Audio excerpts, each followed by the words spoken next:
Howdy, my name's Ian and I love rum, and today we're making rum. This is part 3 of the video series on how to make rum, and today we are doing the spirit run. So this is where things start to get a little scientific. If you haven't already watched part 2, it's very important in how part 3 is going to work. So you need to understand part 2 before we get to part 3. If you've already watched part 2, let's get going on the spirit run. So what is the spirit run? In our case, our spirit run is our final distillation, and this is our second distillation. So what we're doing on a spirit run is we're going to be doing what's called cuts. And cuts are separating the alcohol out and determining where the best part of the alcohol is. During cuts, there's 3 main parts of the cuts. There's other sub-cuts that we're not going to talk about a whole lot, but for the main part, we're going to have 3 main cuts. And what those are is what we call the heads, the hearts, and the tails. So those are the main ones you need to know about. Before the heads, we're going to be pulling what's called 4 shots. I'm already collecting a little bit of 4 shots right now, but that's a very small amount compared to the heads and the hearts and the tails. So the main things we need to focus on are the heads, the hearts, and the tails. But what are the heads and the hearts and the tails? Well, they're a full spectrum of components that's created during fermentation. When yeast creates alcohol, it's also creating a lot of other components. Mostly ethanol, the alcohol that us humans like to drink, but a spectrum of components that we don't like to drink. Things that have more volatile components in them. Things that boil off at a lower temperature than ethanol, as well as components that boil off at a higher temperature than ethanol. So when we're distilling, we're a bit of an advantage because we know the boiling points of each one of those components, and we can essentially separate out those components and end up with a much better quality rum. So let's talk about the cuts. The first cut we're going to make here is called the heads cut. The heads cut is mostly made up of things that are going to cause unwanted flavors, like unwanted burning sensation, and also excessive hangover. These are components like acetone and methanol, and that's why this is dangerous. If you don't know what you're doing, don't do it. This is only for people that understand the entire process, and I'm going to be covering all of this in fairly layman's terms, so please keep that in mind. So the heads cut is what we're going to be pulling off first, and these are components that boil off at a lower temperature than alcohol. As we're raising that temperature in our still right now, we're boiling components out, things like acetone and methanol. Once I get past my 4 shots, which we're there right now, I'm going to start collecting my heads. So we've already collected all of our 4 shots. I'm looking at my vapor temperatures. We are now almost to the boiling point of ethanol. I'm going to be charting this as we pull off our ethanol today. We're going to be measuring the proof of the alcohol as it's coming off the still over time. So I'll be showing a chart of that at the end of the video here to show you the readings that I took throughout the distillation run and show you where I made my cuts to better visualize what's going on here. So, alright, so we've made our heads cut. After we've done our heads cut at a certain proof, we're going to collect our hearts, and then we're going to collect hearts for a really long time. We've now got alcohol coming off the still. This is definitely heads. Let's go ahead and talk about the heads. I'm going to float my hydrometer in here. Let's take a rough reading.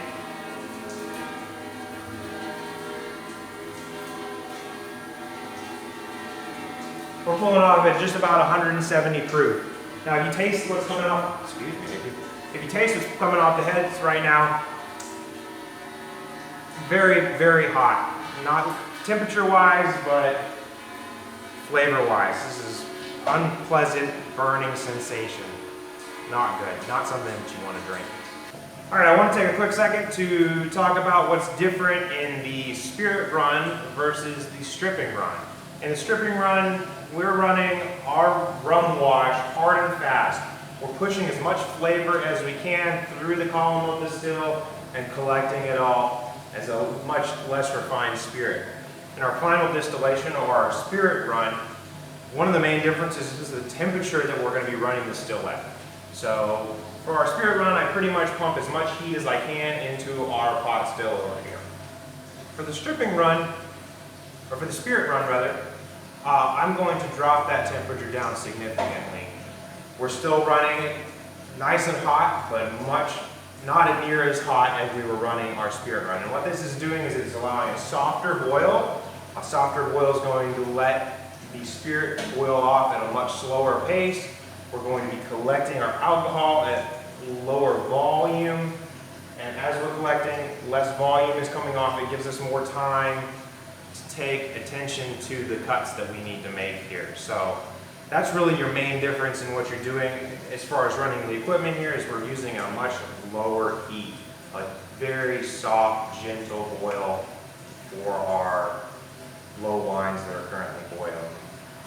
So we are collecting heads right now. I just took a measurement. We're collecting, our first measurement started at just over 160 proof. I'm going to be charting the alcohol as it's distilling off the still through the entire day here. And then at the end of the video, I'll show you a chart that I made that'll better visualize kind of what you're looking for in your cuts. Ultimately though, you're going to be making your cuts on palate. You're going to know the information, you're going to know your vapor temperature, you're going to know the proof that's coming off the still, but that's only going to get you so close. Once we kind of know that ballpark where we're at, say, okay, this is the area that I can expect to be making our heads cut, for instance. It's really up to the distiller to be tasting that spirit and determine when that cut needs to be made. So I'll simply taste it, confirm. I already knew that this was heads, but definitely tastes like heads. So let's talk about some of the flavors that you're going to look for when you're trying to make that cut. Things that are going to show up in heads that aren't going to show up in hearts. Basically a burning sensation. It's really hard to describe this, and it takes a lot of doing it yourself to kind of learn what you're looking for. But we're looking for an unpleasantness of the heads. The heads are not pleasant. They're high proof, they burn, they don't taste good. We don't want them in our spirit, so we're going to cut those out. So we're going to be collecting heads for probably at least the next 30 minutes or so, and then we'll make the hearts cut, or the heads to hearts cut. I'll show you how I do that, and then we'll collect hearts for quite a while. And then towards the end of the day, we'll be collecting our tails, and I'll talk a little bit more about the tails when we get to that part. So hang in there. We are going to be running the still today. We're doing the spirit run, and we'll check back in here in a few minutes. All right, we've been running the still for about between 30 and 45 minutes now, and my temperatures are all showing that I'm into the hearts, showing vapor temperature between about 175 and 180 degrees Fahrenheit up here. And we're pulling off currently at about 158 proof. So it's only dropped a little bit from our original starting point of 160 proof. But we'll confirm by tasting it. I'm not getting near as many, or really any of those burning sensations, and we're starting to really get into some really awesome flavors. So our instruments show us that we are into the hearts. My taste test tells me that I'm into the hearts. That means it's time to do our hearts cut. And this is really simple. This is how we make a hearts cut. We've got our collection vessel that we were collecting our heads in, and we've now got our second collection vessel that we're going to collect our hearts in. And all we're going to do is simply start collecting in a new vessel. So we've now made our heads cut. Again, at the end of the video, I'll go through and I'll show you how I'm charting all of this and for a better visualization of what we're looking for in the hearts. But ultimately, it's up to your taste. If you're doing this in a smaller system, chances are you're going to be collecting in small jars of some sort, and you'll have a whole row of jars, and you'll be able to determine where to make these cuts. But for a small batch, industrial size setup, I go ahead and use the Parrot and my instruments. It's just not efficient to. I'd have thousands of little jars. It wouldn't work too well. So anyway, we've just made our heads cut. I'm going to be collecting hearts for the next 4 or 5 hours probably. It's going to be a while, so The next video we'll check in, and that's going to be towards the end of the hearts, and we're going to be making what's called the tails cut. I'll talk about that again a little bit more when I do actually make the tails cut. So we'll check back here in a little bit, and we'll be making our tails cut. And then we'll collect our tails, and then we're done. So we're almost there. Hold on. All right, just a quick check-in. We're still collecting hearts, and probably will be for at least another hour or so. But I wanted to go ahead and start talking about tails, because we're going to be making our tails cut before too long, and this is where you need to kind of start keeping your eyes open for when those tails are coming on. So, refresh, we made our heads cut already, separated that stuff out. Heads are a little more tricky to make that cut. It's really kind of hard to describe what you're looking for, but unpleasant burning sensation is really sharp. That's really the best way I can describe it. When you taste it, you taste it. So we made that. Collecting hearts, we're going to be coming up on our tails cut. So let's talk about what the tails are. Tails are components that boil off at higher temperatures than ethanol. This means that their proof is going to be lower. You're going to get a lot of things called congeners, and congeners are where spirits get their flavor from. So this is why it's important not to make that tails cut too early, because then you'll make a very bland spirit. But if you make the tails cut too late, you're going to leave too many of those congeners in there. You're going to get things like fusel oils. You're going to have issues with cloudiness whenever you go to proof the rum. So it's very tricky to make this cut, and it definitely takes some trial and error to learn how to do the tails cut. Well, basically what we're looking for in the tails cut is kind of like a wet cardboard-like flavor, almost like a stale wet dog-like flavor that's going to be coming off of the still. Once you taste it once, you know what you're looking for, and it's really difficult for me to describe these sensations, these senses through the form of video, but definitely if you taste it coming on. So ultimately we're looking for a wet dog, wet cardboard-like flavor, and if you're distilling and you're doing a spirit run, you're gonna notice that smell and taste towards the end of the run. So one thing I forgot to mention is when I did charge the still, when we filled the still back up to do our second run, you want to make sure that the spirit that you're putting into the still is not over 40% alcohol. If you cross that 80 proof or 40% alcohol, you're dealing with very flammable liquid, and it's very dangerous. So we want to make sure to proof those low wines, if they're not already below 40%, we're going to add water to that so that what's in the still starts out at 40% alcohol. And in this case, it was exactly 40% alcohol. So I just wanted to mention that for safety purposes. So anyway, we're still pulling the hearts off here. Probably another 30 minutes to an hour at least. I'm getting to the point where every 10 minutes or so, I'm walking by, tasting it, keeping an eye on it. We're getting towards the second half of the hearts, which is much more flavorful than the first half of the hearts, and those are those congeners coming in. Those are what really are going to make your spirit really special. So the stuff that we're coming off the still right now, just below 150 proof and packed full of awesome flavors. I'm not really tasting any tails at all yet, so I'm going to continue pulling, keep on reading my proof, and once I taste those tails, I'll come back with the camera and we'll make our tails cut. But we're almost there. Now another hour or so. Stay tuned. All right, it's time for the tails cut. I've been tasting this every 10 minutes or so, and we're starting to get some of those flavors rolling in. They're the first signs of tails, so it's time to make our tails cut. It's really simple, just like we did the heads cut. Slide the roll out and start collecting in the nib. So I've compiled all of my parts into a 55-gallon drum, and now that we are collecting tails, the proof's going to really start to drop off, and I'll show you that here when I get my chart together at the end of the video. Right now we're still collecting at about above 135 proof right now, so the proof has gone and it's going to start to drop off, and as we bring that last little bit of alcohol out of the still here, that proof is really going to drop off really quickly.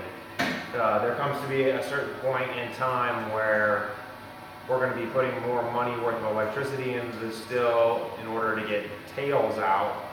And really, since this is still kind of an experimental style rum, I'm not really going to run my tails out too much. But typically, I'll distill my tails until about 50% alcohol or 100 proof. And those, along with the heads, will go back into a next run because there's good usable ethanol in there, and I like to recycle it and get as much out of there as I can. But this is a one-off batch, so our heads and tails, we're setting those aside, and I'll have to figure out what I'm going to do with those. Either way, we've got our hearts now. We've already separated the heads, we've got our hearts, and now we're going to collect our tails. So I'll probably collect the tails for the next hour and a half to 2 hours, and then we'll turn the still off. And at that point, we'll look at the chart and see where we're at, and we'll kind of review everything that we did here. But that's essentially it. We've made our cuts now. Now it's just a process of understanding how that happens and where those cuts actually are. And for every batch, the cuts are always different. This is why it's not just an industry; it is also an art form. So anyway. That's our tails cut. We'll check back in here in a second, and then we'll go over our numbers. Look at the chart that I made and see how that looks. So we'll check back here in a minute. All right, so we're done with our spirit run today. We've collected our heads, we've collected our hearts, and we've collected our tails. Let's set those heads and tails aside, and what we're going to be working with is our hearts. That's what we're going to make the rum from. So after we have that hearts, right now our hearts is sitting at right about 150 proof. All that's really left to do is dilute that with water. But that's going to be a part 4 video of proofing. So first let's talk about the cuts and visualize what we did today with this fancy little chart that I put together. Let's take a look. All right, here's a pretty good view of what we did today. So each one of these points is of 15 minutes. I took a proof measurement every 15 minutes. So as you can see at the beginning of the run, our proof was high, and then as the run progressed, the proof continued to lower. Now as you look at this, you'll notice that it kind of drops in and it stabilizes, and then towards the end of the run, it's going to start to kind of drop off very quickly, and that continues to drop off. If we could continue to draw this line out, it would just continue that curve. So as you can see here, you can see this area right here in the center is pretty flat, and that's going to give you a good visualization of what you're looking for in your hearts cut. Now, we can make that heads cut a little bit, oops, I'm bumping my camera all over the place. We can make this heads cut a little bit earlier. We'd end up with some more volume, but if we did that, we would sacrifice the quality of our rum. By making this heads cut earlier, we're going to create a spirit that burns a lot more and is going to leave you with a hell of a hangover the next day. So you want to push this heads cut further in. But if you push it too far in, then you're losing a lot of good ethanol. So it's very important to be able to make this heads cut right at the right spot. Once you've made your heads cut, you'll collect hearts. As you can see, it's the majority of the run. We collected it for a significant period of time here. And then we get to the tails, where as you can see, this just drops off. Now, it starts kind of dropping off, as you can tell, before we made our cut. And that's when those congeners start running in. Those congeners right around here is what we're looking for. That's really going to build the flavor of our spirit. That's really the flavors that we're looking for. You can make this cut a little bit further in, and you would end up with a much milder spirit. You're going to end up with something that has a lot less flavor. But if you make this cut too far out, the flavors that we're getting into out here are that wet dog, wet cardboard like flavor that we're looking for. And if we start collecting out this far, once we start getting into proofing, if we made this cut too late, there's a lot of fusel oils and stuff that are going to start reacting with that water, and they're going to cause cloudiness in our spirit, and we don't want that. So it's important to make this cut late enough that you get those flavors that you're looking for, but not too late that you ruin your spirit. So here's just a good visualization of what we did today. If you're trying to duplicate this process at home, chances are you have a chart that would look very similar to this if you plotted your sample points. So that gives you a pretty good idea of what we're doing today. Thanks for taking a look at that. All right, so that pretty much concludes our spirit run today. As you can see, it's only a few extra steps on top of the stripping run, which we already did in part 2. So stay tuned for part 4. We're going to do proofing. I'm probably going to film that tomorrow because I'll just be proofing the rum tomorrow, and then that video will probably be out within a week of this video coming out. So stay tuned for that, and then we're pretty much done. At that point, it's just really put it into a bottle or drink it. And so we're almost there, y'all. We're almost there. So thanks for tuning in. And thanks for subscribing. If you're not already subscribed and you like this kind of stuff, give me a subscribe. I'd really appreciate it. It really means the world to me, and I really appreciate y'all. Stay grateful.